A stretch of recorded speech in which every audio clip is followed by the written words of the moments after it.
স্বাস্থ্য মন্ত্রণালয়ের সচিব ও মোহামেডান স্পোর্টিং ক্লাবের নোয়াখালীর সভাপতি কামরুজ্জামান চৌধুরী স্বপন অভিভাবকদের উদ্দেশ্য করে বলেন, শিক্ষার্থীদের লেখাপড়ার পাশাপাশি খেলাধুলায় মনোযোগী হওয়ার আহ্বান করেন।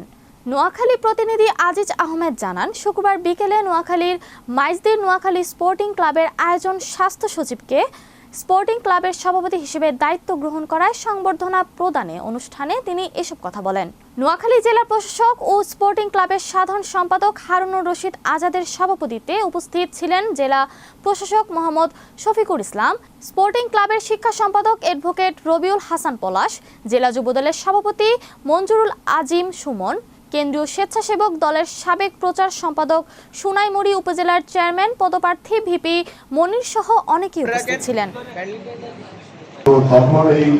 খেলাধুলা আসলে খেলাধুলা যদি আপনি করেন, আমি এটা বলার অর্থ হলো, যদি খেলাধুলা করেন তাহলে মনটা ভালো থাকে, লেখাপড়ায় মন বসে।